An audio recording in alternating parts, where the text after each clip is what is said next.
Salut tout le monde. On vous rappelle de la fonction d'un embrayage. La fonction d'un embrayage, c'est d'accoupler ou désaccoupler à volonté deux arbres moteurs et récepteurs. L'embrayage se situe entre l'arbre moteur et l'arbre récepteur. Il est commandé par un commande extérieure. On va étudier un système embrayage frein.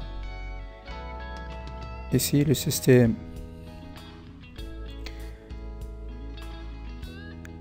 la poulie 5 est liée à l'arbre moteur ou à poulie motrice par une croix non représentée. Elle est guidée en rotation autour de l'arbre 18 par deux roulements 1 et 3 type BC. Ici, on a la bobine 6. Si elle est excitée, elle va attirer le volant moteur 8 ou le plateau. Elle va attirer le plateau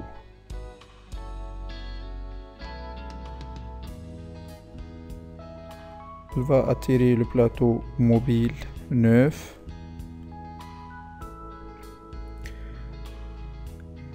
Et par adhérence, elle va faire tourner ce plateau 9. Le plateau 9 est guidé ou lié en rotation par rapport à l'arbre 18 par les cannelures, d'où il y a transmission de mouvement de la poulie 5 au pignon. D'où il y a transmission de la poulie 5 au pignon arbre 17. On dit qu'il y a embrayage. Si la bobine 6 n'est pas excitée en courant, les ressorts 20, ils vont pousser le plateau mobile 9 qui va s'adhérer avec le plateau avec le carter gauche 10, d'où il y a freinage. Ici on remarque qu'il y a 4 ressorts, mais ici dans la nomenclature il y a une faute de frappe. Il est marqué 1, mais ce sont 4 ressorts.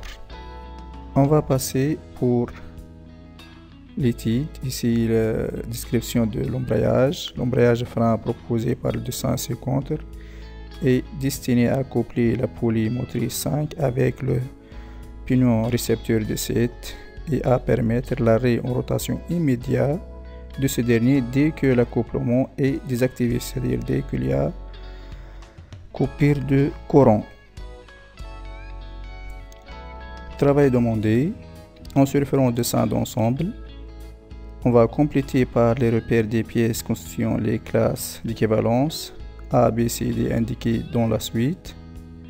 Pour cela, on donne le bloc cinématique A qui comporte la poulie 5. La méthode, c'est de colorier toutes les pièces qui sont cinématiquement liées à la poulie 5.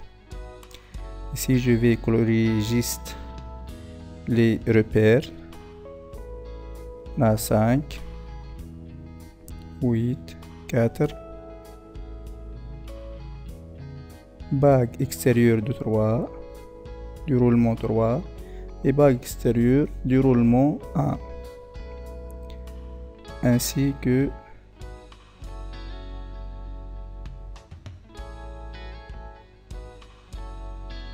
la garniture 22.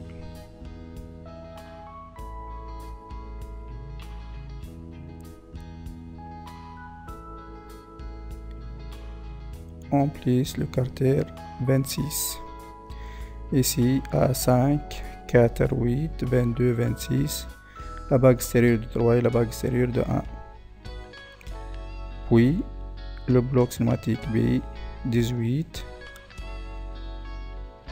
De même on va colorier les différentes pièces qui constituent le bloc B.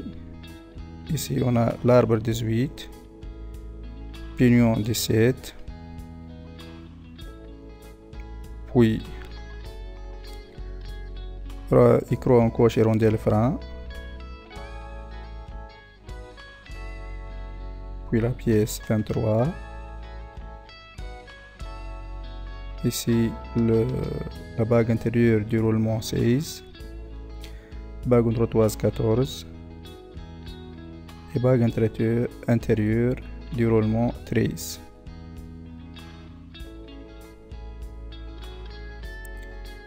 La bague entretoise 2, la bague intérieure du roulement 3 et la bague intérieure du roulement 1. Puis le bloc cinématique C qui comporte la bobine 6 au support de bobine 6, comporte la pièce 6, la vis 7, le carter fixe 10, la pièce 11, joint à lèvres type AS 12, 15, carter 15, bague extérieure du roulement 16 et bague extérieure du roulement 13, ainsi que la vis 19.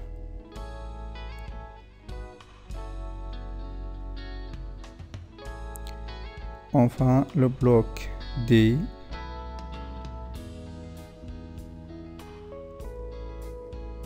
qui comporte le disque embrayage 9 au disque mobile et les garnitures 21.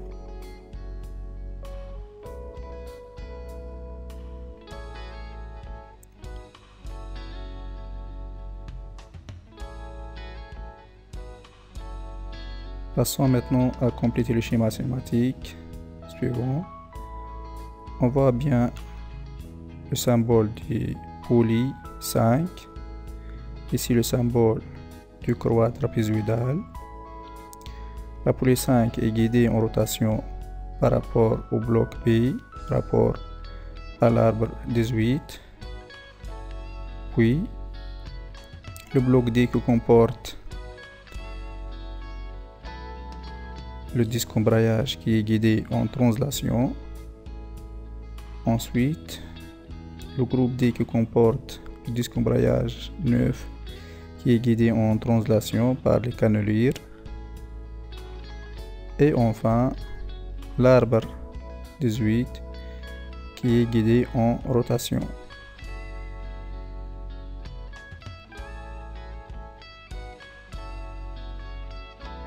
On va compléter les chaînes relatives à la position embrayée et celui de la position débrayée. On voit dans le dessin d'ensemble la position embrayée. On trouve la poulie 5, puis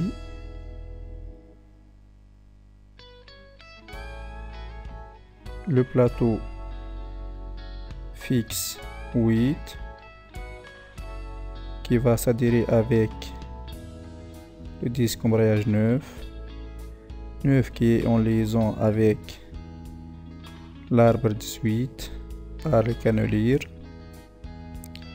et 18 qui est lié à 17. Pour la position débrayée, à partir de l'arbre 5, elle sera libre en rotation avec le plateau fixe 8 et l'arbre est arrêté. On vous demande que le rôle des ressorts 20, c'est créer l'effort nécessaire de freinage. Lorsque la bobine est non excitée, les ressorts vont pousser 9 contre 10, le carter 10, d'où il y a freinage. Expliquer brièvement le fonctionnement de ce frein en fonction du système de commande. État 1, bobine excitée. Le disque neuf est attiré vers la gauche et le contact avec le carter 10 est effacé. Donc pas de freinage, il y a embrayage, d'où l'arbre de 7 est en mouvement. État 2, bobine non excitée. L'action des ressorts 20 amène le disque 9 en contact avec le carter 10 qui entraîne le freinage de ce dernier.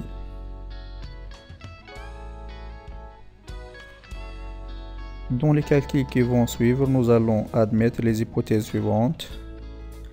La répartition des pressions est uniforme pour les deux fonctions embrayage et frein. Coefficient de frottement petit f égale 0,4. Le dessin de l'ensemble est à l'échelle 1,5. On va relever les rayons petit r et grand R de la surface de friction de la garniture 22. L'effort pressure d'un des ressorts 20 et FR1 égale 50 N. L'effort d'attraction magnétique des bobines et force d'attraction égale 560 N. On va calculer l'effort pressure de l'embrayage F. On rappelle que l'effort d'attraction égale l'effort de freinage ou l'effort d'embrayage plus force de ressort. Ici, F égale force d'attraction moins 4FR. Pourquoi? Parce que on a 4 ressorts ici représentés dans le dessin symétrie. 2 ressorts, donc il y a 2 autres ressorts, 4 ressorts. Et chaque ressort a un raideur FR égale 50 N. Donc, la valeur de l'effort d'embrayage, c'est 360 N. Passons maintenant pour déterminer le couple transmissible C. On rappelle que le couple égale N fois 2 tiers fois grand T fois petit t fois R au cube moins petit r au cube sur R carré moins petit r carré. C'est la formule pour calculer le couple transmissible dans le cas de freinage ou d'embrayage. Le couple égale 2 tiers fois N, avec N c'est nombre de surfaces de contact. Ici on a un seul contact, N égale à 1, fois petit f qui est donné F égale 0,4, grand F on a calculé 360 N, R au cube moins petit r au cube sur R carré moins petit r carré. On va relever les valeurs de ces rayons à partir de 100. Ici, grand R, le contact de disque de garniture, grand R égale 55 mm, et vu que l'échelle est à l'échelle 1,5, on a multiplié fois 2. Petit r égale 80 mm. Sur le dessin, on a mesuré 40 mm. Le couple égale à 13 793 Nm et l'unité du couple c'est Nm. Donc on a 13,79 Nm.